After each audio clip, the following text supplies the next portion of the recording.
কোরআন শোনাচ্ছে সেদিন কিছু মুখ হবে সাদা, কিছু মুখ হবে আলো, আর কিছু মুখ কালো হবে। যাদের মুখটা কালো হবে ওরা হলো তারা ঈমান আনার পরে কুফরি করেছিল, যারা জন্মের পরে কলেমা পড়ে মুসলমান ছিল, ছাত্র বয়সে নামাজ পড়তো, প্রাইমারি স্কুলের সময় রোজা রাখতো, হাই স্কুলে গেল সিগারেট ধরলো, কলেজে গেল মদ ধরলো, ইউনিভার্সিটিতে গেল পার্টির নাম করে ঝান্ডা ধরে সমস্ত রকম শয়তানি বদমাইশি। দিনের বেলা নারীদের নিয়ে ঘুরতো, রাতে মদার নারী নিয়ে হোটেলে ফুর্তি করতো। কলেজ ইউনিভার্সিটি যাওয়ার পরে নামাজ ছেড়ে দিল, ঈমান ছেড়ে দিল, আল্লাহ ভোলা হয়ে গেল। আর মরণের সময় কাফের হয়ে মরল যারা, আল্লাহ বলছে তাদের চেহারা সেদিন কালো হবে। কেমন কালো হবে? কোরআন বলছে উলা তারহা কুহা কতারা উলা ইকাহুমুল কাফারাতুল ফাজারা। তারহাকুহা কাতারা, আল কাতরার মতো চেহারা সেদিন বেঈমানদের কালো হবে। কারণ উলাইকা হুমুল কাফারাতুল ফাজারা, ওরা ছিল কাফের, ওরা ছিল পাপিষ্ট। ওই দলে আমরা থাকবো নাকি? কোন দলে থাকবো? ঈমানদারদের দলে। সেদিন নবী আমাদেরকে ডাকবে। বলুন, নবীর ডাক যদি শুনে নবীর সাথে জান্নাতে যেতে চাই, নামাজের দরকার আছে না নাই?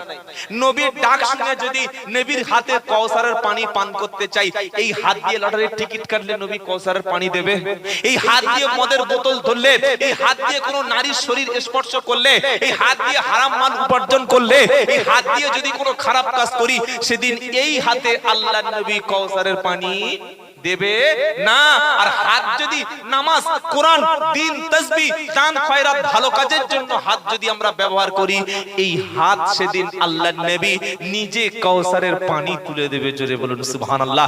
এই হাত দিয়ে যদি আল্লাহর কাছে রাত্রে বেলা কাঁদি, রাত যখন গভীর হবে, গোটা পৃথিবী সবাই যখন ঘুমিয়ে যাবে, গুনাহগার ব্যক্তি রাত্রে বেলা কেঁদে বলবে, আল্লাহ দেখো হাতটা কার কাছে তুলেছি। দেখো কোনো বাচ্চা যদি বাপের কাছে হাত তুলে বলে, বাপ তুমি আমাকে ক্ষমা করো, তুমি আমার ভুলগুলো মাফ করে দাও, বাপ আমার এইটা দাও, পৃথিবীর কোনো বাপ নাই যে সন্তানকে ফিরিয়ে দেবে।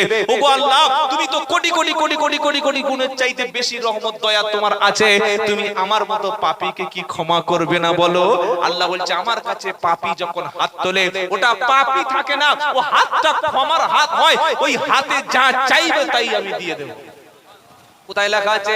আল্লাহ পাক শোনাচ্ছে, ওয়াকালা রাব্বুকুম উদউনি আস্তাজিব লাকুম। 24 পারা সূরার নাম মুমিন, 4 নম্বর লাইনে 60 নম্বর আয়াত। আল্লাহ বলছে, বান্দারে তুই হাতটা আমার কাছে তোল, আমার কাছে দোয়া চা।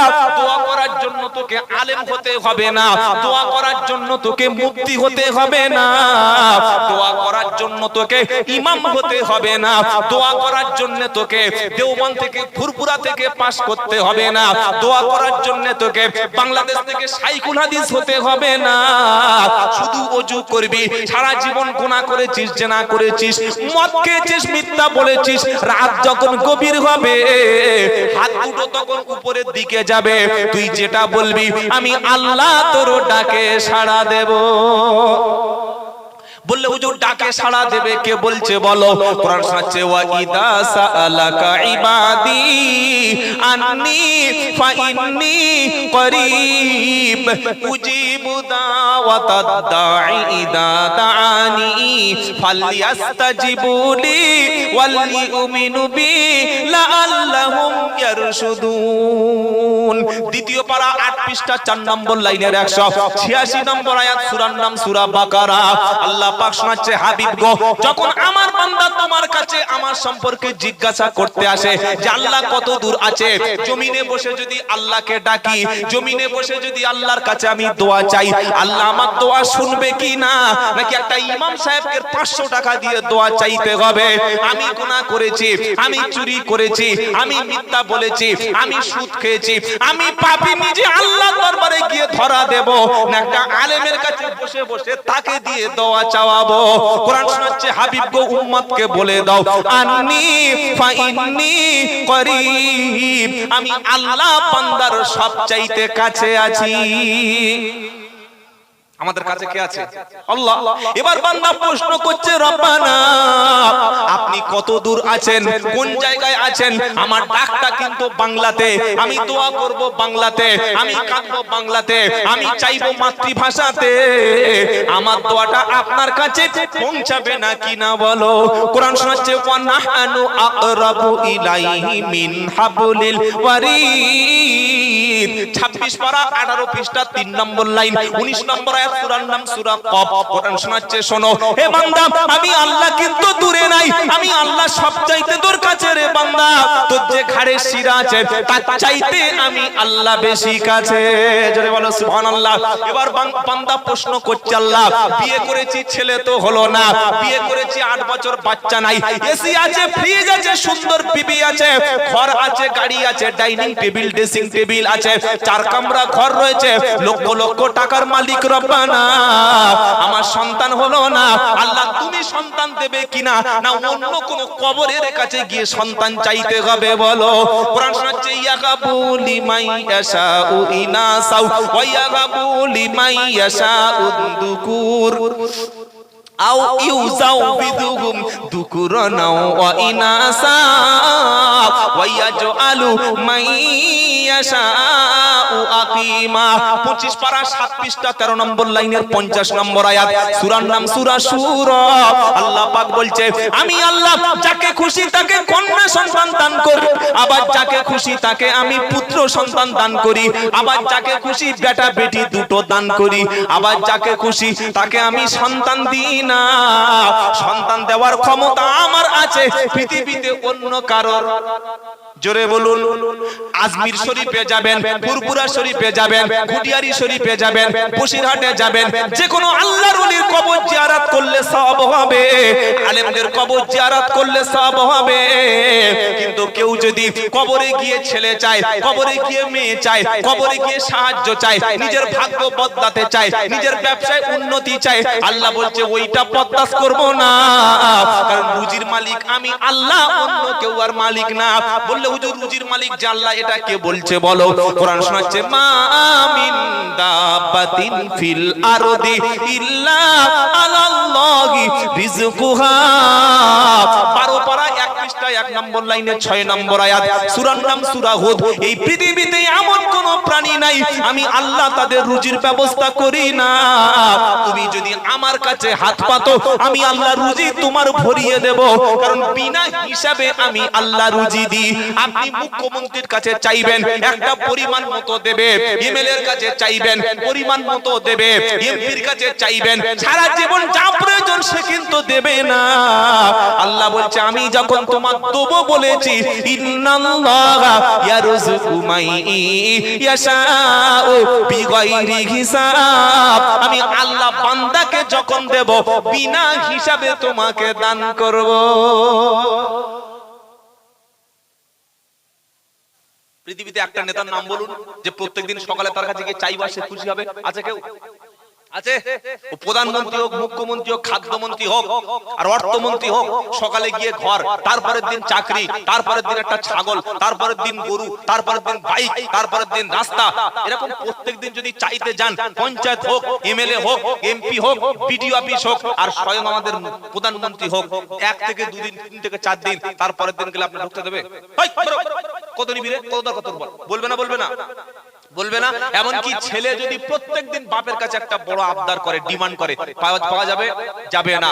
স্বামী স্ত্রীকে যত ভালোবাসুক, প্রত্যেকদিন স্ত্রী যদি স্বামীর কাছে কাপড় চায়, জুতো চায়, লিপস্টিক চায়, তারপরে কি বুঝলেন, ফেয়ার লাভলি চায়, মুখের মেকআপ চায়, ওড়না চায়, ফার্নিচার চায়, দামি এই নাকের কানের ভালো ভালো অলংকার চায়, প্রত্যেকদিন দেওয়া সম্ভব?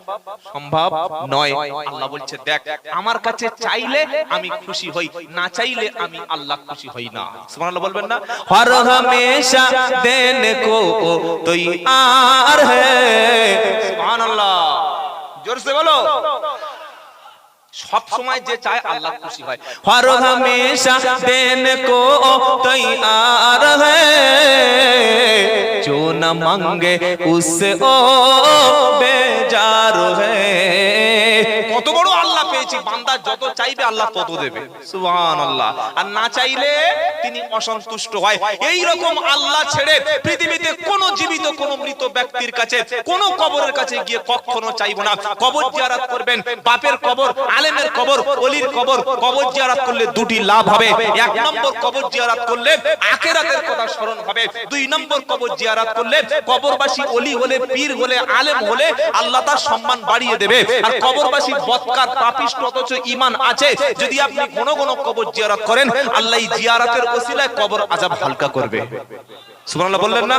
কিন্তু কবরের উপরে সেজদা, কবরের উপর গিয়ে মাথা নিচু করা, কবরের কাছে গিয়ে চাওয়া যাবে না। হক পীর যারা, খাঁটি হাক্কানি ওলি যারা, তারা সম্পূর্ণ শিরক বিদআতের বিপক্ষে। খাজা মাইনুদ্দিন চিশতি রাহমাতুল্লাহ আলাইহি ভারতবর্ষের জমিনে যখন আসলেন, তখন কোটি কোটি কোটি মানুষ মুশরিক ছিল। একাই হাতে কোরআন তুলে নিয়ে এক কলেমার দাওয়াত দিয়ে গোটা ভারতবাসীকে লক্ষ লক্ষ কোটি কোটি, আজ 30 কোটি খাজা বাবার রুহানি সন্তান, 30 কোটি খাজা বাবার মেহনতে মুসলমান হয়ে গেছে। জোরে বলুন। কার মেহনত? তার পরিশ্রম। আস্থার কবরে চাদর দিচ্ছে, আস্থার কবরে ফুল দিচ্ছে, আস্থার কবরের উপরে গিয়ে মহিলারা সেজদা দিচ্ছে। এই বাঙালি মুসলমানরা মেয়েদেরকে নিয়ে কবরে যাচ্ছে। আস্তাগফিরুল্লাহ। ফুরফুরা শরীফে আপনারা দেখেছেন কোনদিন দাদা হুজুরের কবরের পাশে কি লেখা আছে? মহিলাদেরকে নিয়ে আসবেন, তাই তো নাকি? নাউজুবিল্লাহ। চাদর দেবেন না, ফুল দেবেন না, আগরবাতি দেবেন না, মহিলাদের কবরে আনবেন না। কারণ দাদা হুজুর রাহমাতুল্লাহ আলাইহি ছিলেন হাক্কানি ওলি, খাঁটি পীর। তিনি জানতেন যে আমি ইন্তেকাল করার পরে কিয়ামত পর্যন্ত কোন মহিলা, কোন ব্যক্তি যেন চাদর না দেয়, কোন ব্যক্তি যেন এখানে সেজদা না করে, কোন ব্যক্তি যেন কখনো স্ত্রীকে নিয়ে এখানে না আসে। তাই পরিষ্কার সাইনবোর্ড করে লিখিয়ে দেয়া আছে।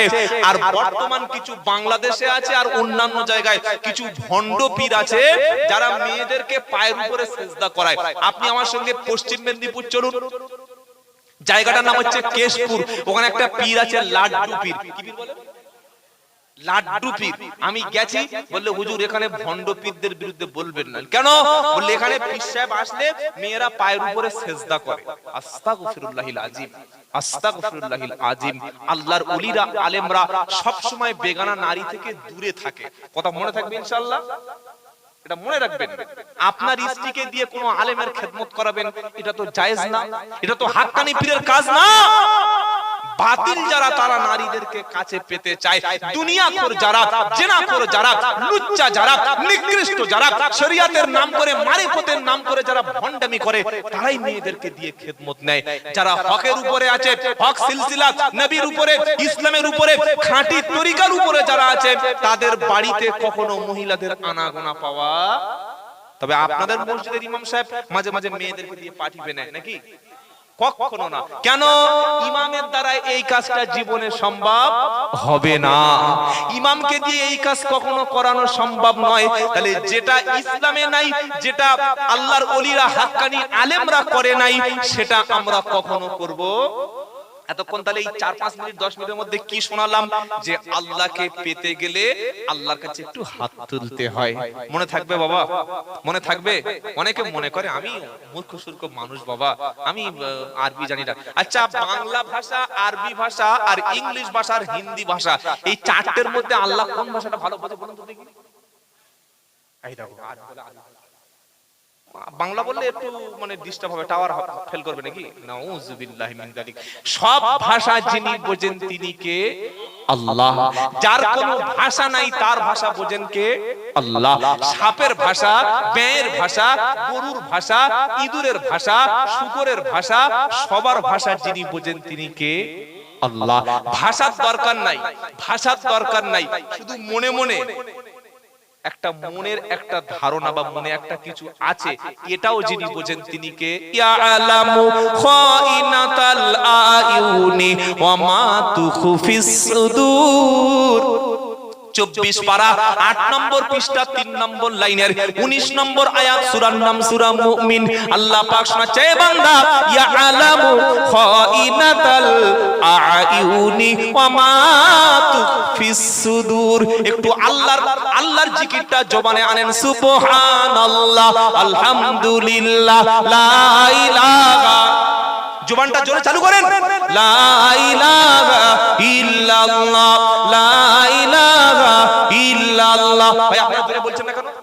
জোরে জোরে জোরে আল্লাহর জিকির, লা ইলাহা ইল্লাল্লাহ, লা ইলাহা ইল্লাল্লাহ, লা ইলাহা ইল্লাল্লাহ।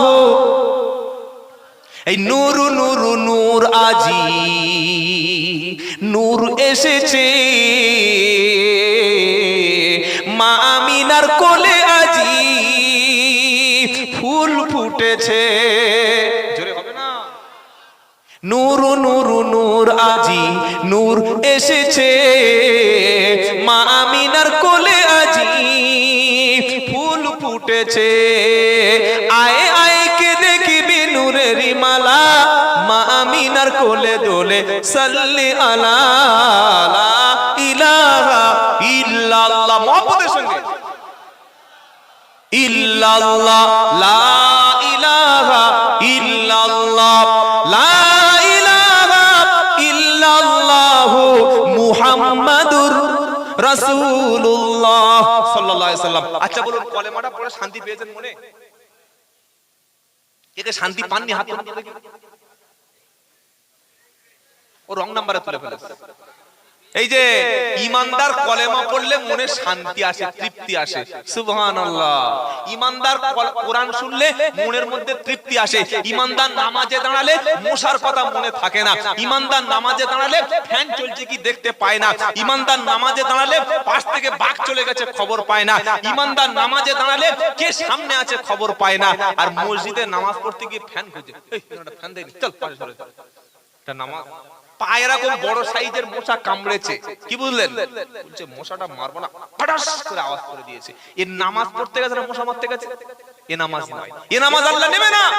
সেই নামাজ নেবে আল্লাহু আকবার বলে যখন দাঁড়িয়ে গেছি, ভাবতে হবে জীবনের শেষ নামাজ। কিসের নামাজ? জীবনের শেষ নামাজ।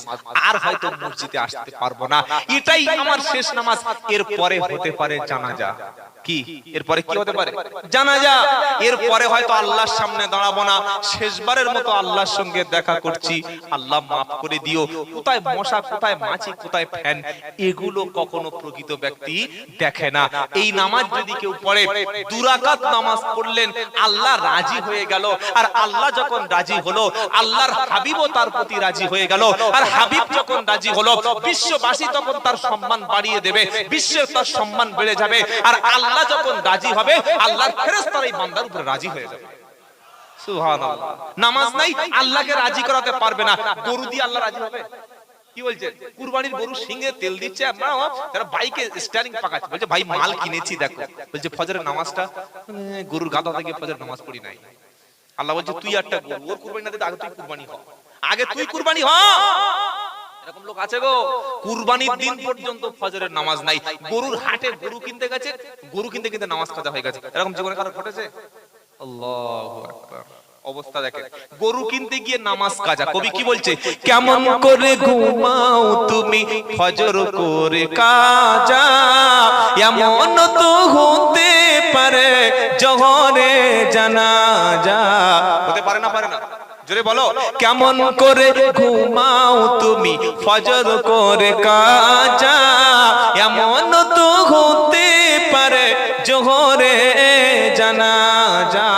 তোমার মতো কত ছেলেরা বসেছিল গো, তারা ভেবেছিল দাড়ি সাদা হলে রাখবো, বয়স যখন 40 হবে সেই সময় মসজিদে যাব, যখন বুড়ো হব সেই সময় হজ করতে যাব, যখন আর কোমরে বল থাকবে না সেই সময় দান খয়রাত করব। এই লোকগুলো অনেক আগে বোল্ড আউট হয়ে গেছে। কি গেছে বলে?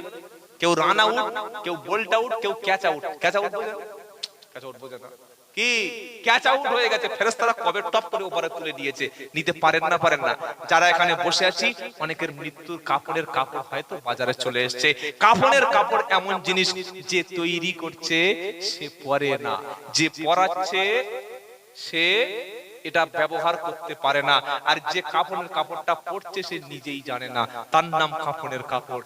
জীবনে কাফনের কাপড় পরার আগে যেন আপনি পাক হয়ে প্রত্যেকদিন মসজিদে যেতে পারেন, এই নিয়তটা এখান থেকে করে উঠে যান ইনশাআল্লাহ। ইনশাআল্লাহ। এতক্ষণ শোনাচ্ছিলাম আখিরাত সম্পর্কে আলোচনা। কি সম্পর্কে বলেন? আখিরাত। তো আমি কি শোনাচ্ছিলাম? বাপ জান্নাতে ফল খাচ্ছে, ছেলে জাহান্নামে ফুস খাচ্ছে। ওখানে আয়াত কত যাওয়া হয়নি, আল্লাহ পাক শোনাচ্ছে ছেলে সেদিন ইল্লা হামিমা ওয়া গাসসাকা, সেদিন রক্ত গরম পুঁচ খাবে, সেদিন গরম গরম নিকৃষ্ট খাবার যখন খাবে, ছেলে বলবে আব্বা গো দুনিয়াতে কখনো আমরা আলাদা ডাইনিং টেবিলে খেতাম না, আপনি যখন মাংস খেতেন আমার মুখে মাংস কেটে দিতেন, আপনি যখন ডিম খেতেন আমার মুখে কুসুম তুলে দিতেন, আপনি যখন মাছ খেতেন আমার মুখে মাছ বেচে দিতেন, আব্বা গো আজকে তুমি ফল খাচ্ছ, আমি জাহান্নামের আগুন খাচ্ছি, রক্ত খাচ্ছি, একটু কি খাবার আমাকে দেবে না? বলছে হুজুর এমন কথা কোথায় লেখা আছে বলো? কোরআন শোনাচ্ছে ওয়ানাদা আসহাবুন নারি আসহাবাল জান্নাতি আন আফিদু আলাইনা মিনাল মা আও মিম্মা রাযাকাকুমুল্লাহ ক্বালু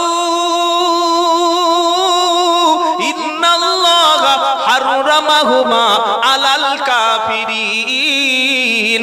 8 পারা 15 পৃষ্ঠা 12 নম্বর লাইনের 50 নম্বর আয়াত, সূরার নাম সূরা আল আরাফ। কোরআন শোনাচ্ছে ওয়ানাদা আসহাবুন নারি আসহাবাল জান্নাতি আন আফিদু আলাইনা মিনাল মা। সেদিন জাহান্নামী ব্যক্তি, আপনার ছেলে আমার ছেলে, আপনার ভাই আমার ভাই, আমার নিকট আত্মীয়, আমার রক্তের সাথে যাদের রক্তের সম্পর্ক আছে, ও যখন নিকট আত্মীয়কে জান্নাতে দেখতে পাবে বলবে আব্বা গো স্বামী গো ভাই গো একটু জান্নাতি খাবার আমাদের দিকে দাও, আমি তো রক্ত খাচ্ছি, পুঁছ খাচ্ছি, নিকৃষ্ট আগুন খাচ্ছি, আর তুমি তো জান্নাতে ফল খাচ্ছ, একটু ফল দাও, ফল না দিলে ফলের খোসাগুলো দাও, আর তা যদি না হয় পানি একটু আমাদের দাও আমরা খাই। সেদিন জান্নাতি ব্যক্তি যখন পানি দেওয়ার মতো চিন্তা ভাবনা মাথায় আসবে, আল্লাহ কি ঘোষণা করবে? ক্বালু ইন্নাল্লাহা হারামাহুমা আলাল কাফিরিন। আল্লাহ পাক শোনাবে কাফেরদের জন্য জান্নাতি খাবার সবকিছু হারাম হয়ে গেছে, আজকে খাবার তোমাদের পাবে না। তবে ঈমান ওয়ালা কলেমা পড়া ব্যক্তি জান্নাতে যা চাইবে তাই পাবে, যা চাইবে তাই পাবে। এই বক্তব্যটা শুনে একটা ছেলে বলছে হুজুর জান্নাতে কি বিড়ি পাওয়া যাবে, সিগারেট প্লাগ পাওয়া যাবে? হ্যাঁ। বলি পাওয়া যাবে? সুবহানাল্লাহ সুবহানাল্লাহ। বলি সত্যি বলছেন? বলে হ্যাঁ জাহান্নামে বিড়ি সিগারেট পাওয়া যাবে, তবে বিড়ি সিগারেটের তো এমনি এমনি খাওয়া যায় না, আগুন ধরাতে হয়, এই আগুনটা ধরাতে গেলে তোকে জাহান্নামে যেতে হবে।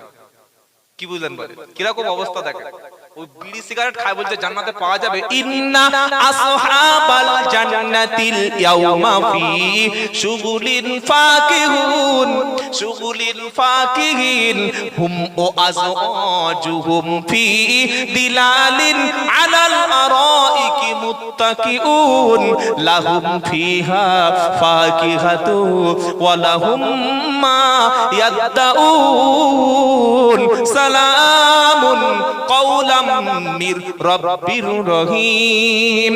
23 পারা সূরা ইয়াসিনের একদম 3 নম্বর পৃষ্ঠায় ঠিক উপর থেকে দুটো লাইন নিচে আল্লাহ পাক শোনাচ্ছে ইন্না আসহাবাল জান্নাতিল ইয়াউমা ফি শুগুলিন ফাকিহুন। সেদিন জান্নাতি ব্যক্তিগুলি জান্নাতের মধ্যে মনের আনন্দে মশগুল হয়ে যাবে।